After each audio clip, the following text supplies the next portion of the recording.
आपल्या सगळ्यांचा मराठी हॉटस्पॉट. अखंड हरिनाम सप्ताह आणि अखंड हरिनाम सप्ताहाची कालपासून आपण सुरुवात करत आहोत. आपण सगळेजण या ठिकाणी मोठ्या आनंदानं मोठ्या प्रेमानं कीर्तन प्रवचन कथा ऐकण्यासाठी आपण आवर्जून उपस्थित राहतात. सर्वांना मनापासून धन्यवाद. कालही आपण रात्रीचंही कीर्तन या ठिकाणी श्रवण केलेलं आहे. आत्ताही कीर्तन ऐकलं आहे आणि आत्ताही आपण प्रवचनासाठी या ठिकाणी वेळात वेळ काढून बसलेला आहात. त्याबद्दल पुन्हा मनापासून धन्यवाद. भाविक विश्वासी आणि तुका म्हणे नमन त्यासे. म्हणजे बसणं सुद्धा सहजासहजी सोपं नाही, बैठक सुद्धा महत्त्वाची आहे. तुम्ही सर्वजण बसलात, तुम्हाला खरंच मनापासून द्यावे तेवढे धन्यवाद थोडेच आहेत. प्रवचन सेवा करत असताना प्रवचनाचा विषय म्हणजे ज्ञानेश्वरी आहे. कथा केली जाते, कदाचित कथा रामप्रभूची कथा असते, कृष्ण कन्हैयाची भागवत कथा असते.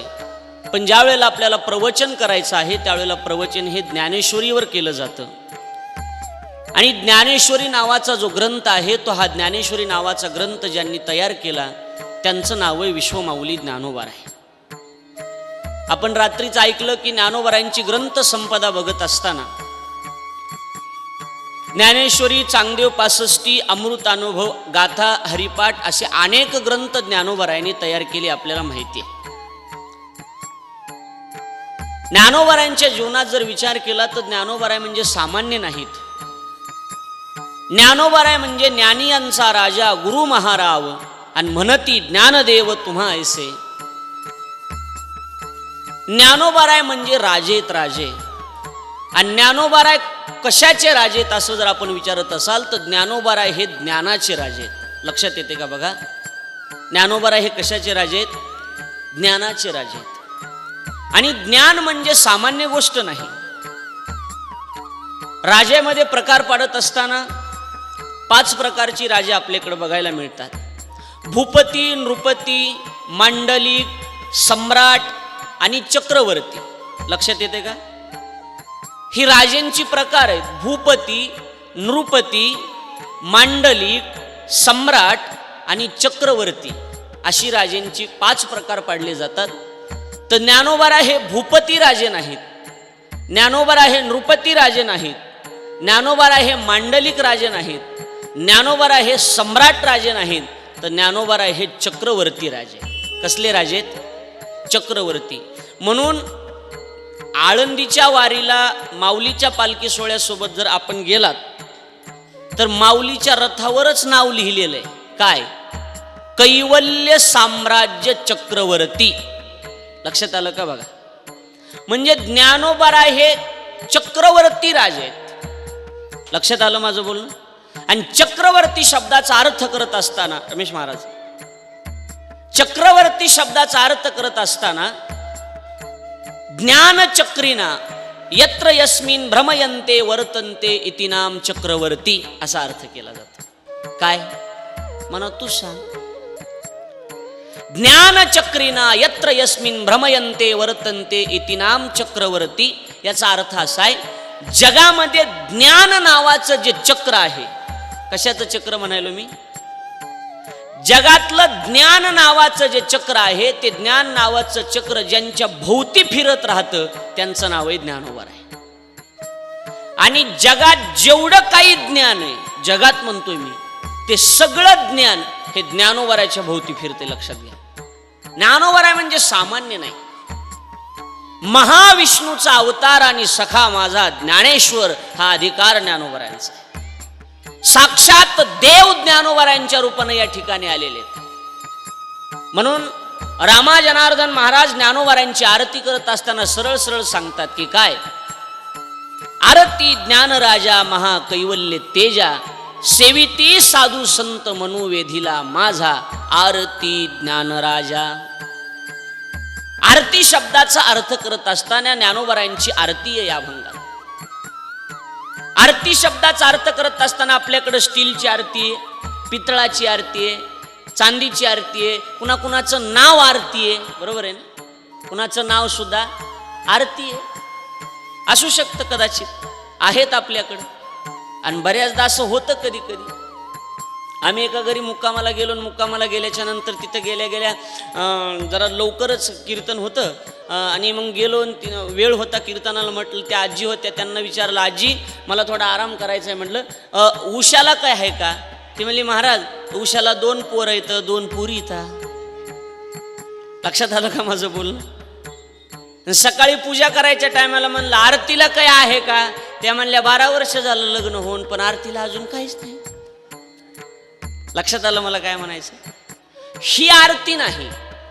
तर आरती शब्दाचा अर्थ करत असताना लक्षात घ्या, आ समंतात रतती इति नाम आरती असा अर्थ केलाय. इथं आंग हा उपसर्ग लावलाय, थोडं जड जाईन बोललेलं. आंग हा उपसर्ग लावलाय आणि रती रमणे नावाचा धातू आहे. आंग म्हणजे काय? आंगचा परिचय सर्वांना आहे. आंग म्हणजे आबाल वृद्ध. थोडक्यामध्ये आपल्या शब्दात सांगायचं झालं तर आंग म्हणजे आखंड. आंग म्हणजे काय? आंग म्हणजे काय? अखंड. आ म्हणजे अखंड आणि रती शब्दाचे अर्थ करत असताना 2 अर्थ केले जातात. रती रमणे, रती रमणे आणि रती नाम प्रेम. आ म्हणजे अखंड आणि रती म्हणजे प्रेम. लक्षात आलं का माझं बोलणं? बघा, म्हणजे याचा अर्थ काय झाला? अखंड काय? प्रेम. अखंड प्रेम. अखंड प्रेम ज्ञानोबारायांचे, म्हणून आरती ज्ञानराजा. ज्ञानोबारायावर अखंड प्रेम आहे. आता माझ्याकडे थोडं लक्ष द्या. प्रपंचामध्ये जर आपण नजर टाकली, मित्रागोत्रावर जर नजर टाकली, बायका पोरावर जर नजर टाकली, तर प्रपंचातलं प्रेम हे अखंड प्रेम आहे का कधी मधी प्रेम आहे?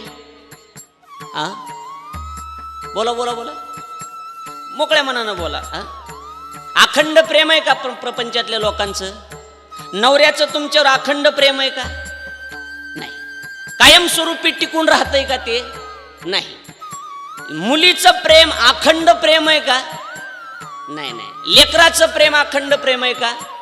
माझ्या पदरचं काहीच नाही. याच ज्ञानेश्वरीमध्ये आपण जे प्रवचनमाला करतोय, त्याच ज्ञानेश्वरीमध्ये ज्ञानोबारायांनी स्पष्ट मत मांडलंय. काय? ज्ञानोबाराय म्हणतात, ज्या वेळेला मुलगा जन्माला येतो, बरोबर, मुलगा जन्माला आला की मुलाच्या जीवनात दुसरं काहीच नसतंय. आई आई आई आई, बरोबर आहे का नाही? लहानाचा मोठा होईपर्यंत. ज्ञानोबाराय म्हणतात, पहिली ये बाळ दसे आई बा हेच पिसे. हे काही बगलातलं काढून बाजारात मांडवलं नाही, ज्ञानोबारायांनी ज्ञानेश्वरीत लिहून ठेवलं. लक्षात आलं? माझ्याकडे लक्ष द्या, इकडे लक्ष द्या. लहानपणात पहिली ये बाळ दसे आणि आई बा हेच पिसे. ही लहान लेकर आहेत महाराज, अशी लहान लेकर. आई कुठं गेली, आई कुठं गेली, आई कुठं गेली, आई कुठं गेली. आणि लय झालं तर बा नाम बाप, बरोबर. याच्या पलीकडे लहान लेकराला काही माहिती का? बोला, काही माहिती का? काही माहित नाही महाराज. पण हे जे प्रेम आहे, हे लेकराचं प्रेम अखंड टिकून राहतंय का? टिकून राहतंय का? बोला बोला बोला बोला ना. टिकून राहत नाही. एकदा का वैशाख साजरा झाला आणि एकदा का पोरग पिवळं झालं म्हणजे काय? लग्न. लग्न झालं आणि लग्न झालं की आई जाती आणि बाई येते. आई जातीन, बोला बोला ना. बाई येते. आणि ही पाकिस्तानी अवलाद एकदा घरात आली की घराचं वाटुळ काय झालं. मग ही बायाच म्हणाले, हे बी विशेष आहे बरं. लक्षात यायलंय माझं बोलणं? लक्षात येते का बोलणं माझं? कशासाठी बोलायलोय? माझ्या पदरचं नाही, ज्ञानोबारायांनी ज्ञानेश्वर त्याचा उल्लेख करून टाकला. ज्ञानोबाराय म्हणतात, पहिली ये बाळ दसे आई बा हे चिपसे ते सरे मग स्त्री मंसे भुलोनी ठाके.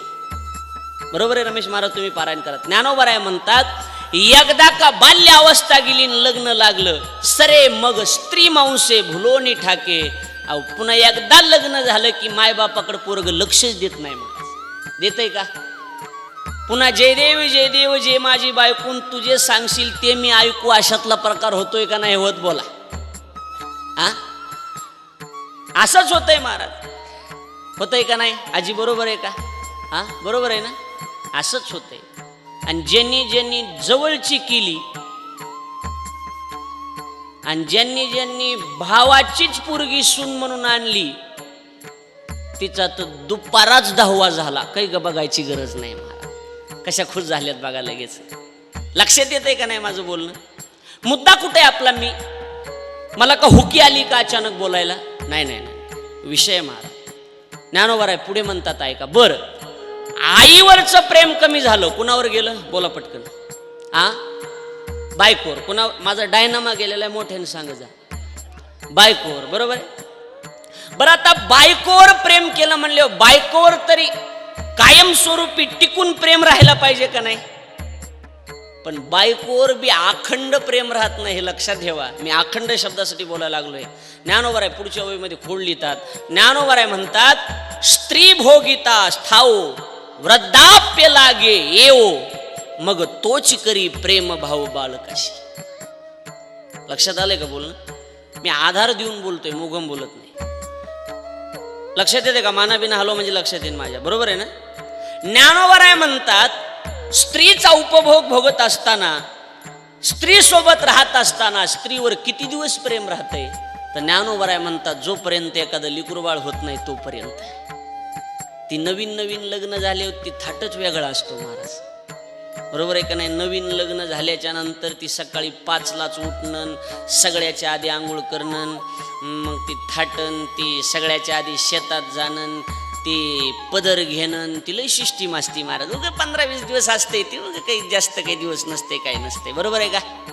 हा, हिरवळ बेकार असते महाराज. ती एकच करायचं असतंय, काय? शेजाऱ्या पाजाऱ्याला दाखवून द्यायचं आम्ही बी संसार केला, याच्यासाठीच असते ती, बाकी काही नाही. आणि त्याच्यात माणसं म्हणते त्याच्यात इज्जत आहे. बरोबर? पण ती कायम स्वरूपी टिकून राहिलं पाहिजे ना. मुद्दा लक्षात येतोय का माझा? कायम टिकून राहतंय का? बोला, राहतंय का? राहत नाही महाराज.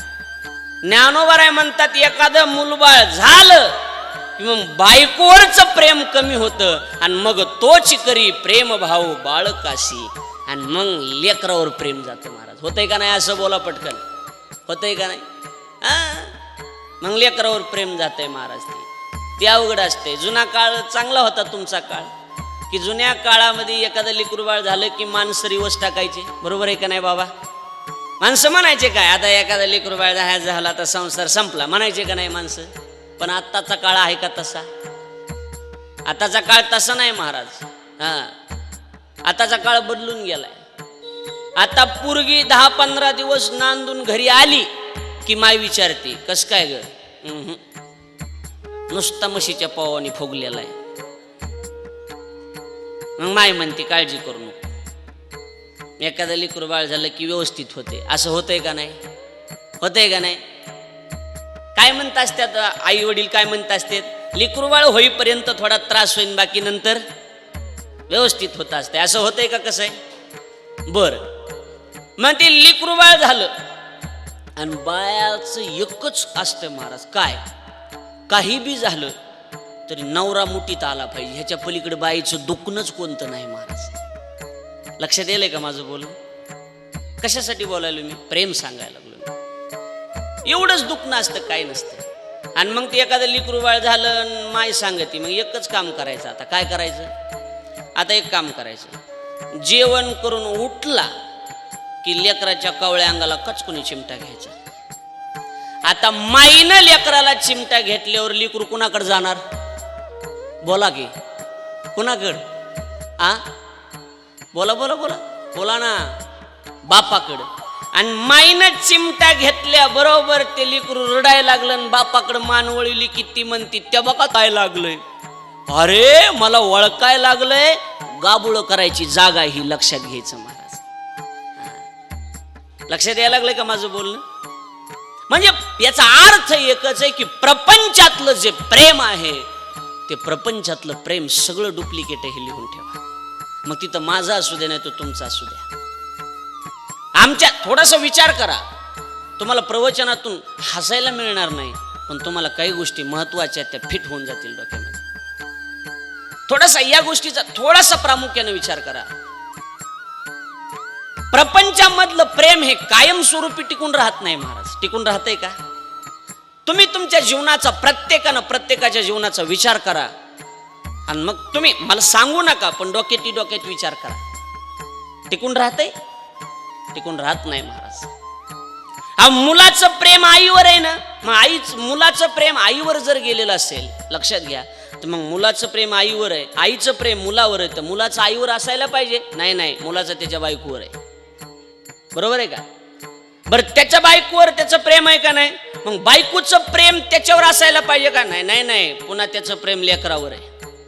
त्या लेकराचं प्रेम याच्या बायको, नाही, त्याच्या बायकोवर आहे.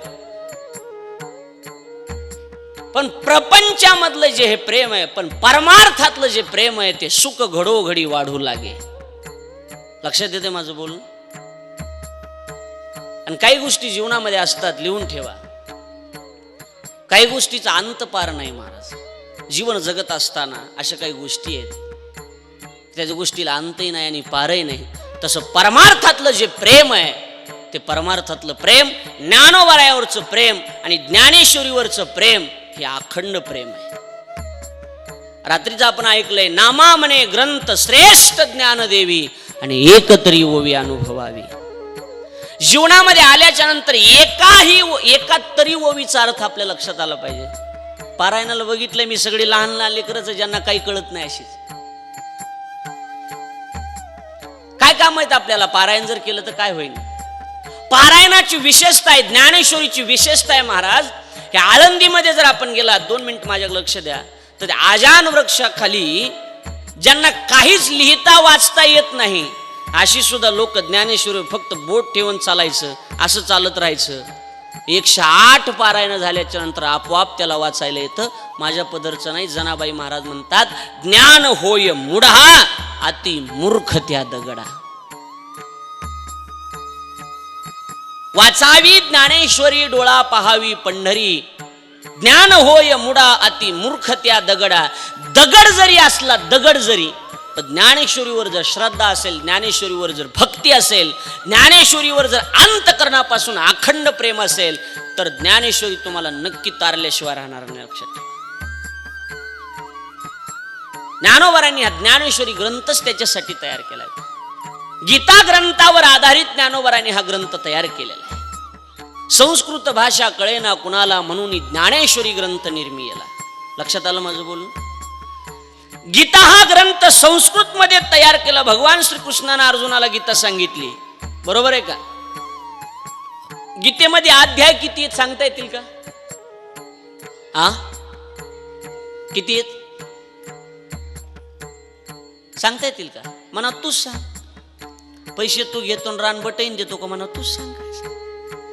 लक्षात घ्या, ह्या गोष्टी महत्वाच्या आहेत. गीतेमध्ये 18 अध्याय आहेत. किती अध्याय आहेत? 18 अध्याय आहेत. आणि गीतेमध्ये श्लोक आहेत किती? गीतेमध्ये 700 श्लोक आहेत. किती श्लोक आहेत? लक्षात घ्या, किती श्लोक आहेत? 700, 500 नाही, 700 श्लोक आहेत गीतेमध्ये. 700 श्लोक, 18 अध्यायाची. पण ही गीता ज्या वेळेला तयार झाली, इकडे लक्ष आहे ना तुमचं माझ्याकडं? मला एक उत्तर द्या आता. गीतेमध्ये अध्याय किती आहेत? बरोबर, किती आहेत? बोला बोला बोला, लक्षात राहू द्या. 18. आणि गीतेमध्ये श्लोक किती आहेत? 700. आणि त्या गीता ग्रंथावर लोकांना हा गीता ग्रंथ संस्कृत मधला समजेना गेला, म्हणून ज्ञानोबारायांनी या काय केलं, तर ज्ञानोबारायांनी या गीतेची टीका मराठीमध्ये रूपांतर केलं. तिचं नाव आहे ज्ञानेश्वरी. आलं का लक्षात? आता काही प्रश्न आहेत, हे महत्वाचे आहेत, लक्षात राहू द्यायचं काही गोष्टी. हा ग्रंथ ज्ञानोबारायांनी तयार केला. हा ग्रंथ ही 18 अध्यायाचा आहे. ज्ञानेश्वरी ग्रंथ किती अध्यायाचा आहे सजनाव? 18 अध्यायाचा आहे. आणि ज्ञानेश्वरी ग्रंथामध्ये 9034 ओव्या आहेत. किती ओव्या आहेत? बोला ना. 9034 ओव्या आहेत. 4 प्रश्न झालेत. पहिला प्रश्न आहे, बरोबर जे उत्तर देईल त्याला जेवायला मिळेल. आनंदाचा गजर विठुरायाचा मौजे होनाळी येथे दिनांक 20 नोव्हेंबर ते 27 नोव्हेंबर 2020. प्रक्षेपण आपल्या आवडत्या मराठी हॉटस्पॉटवर.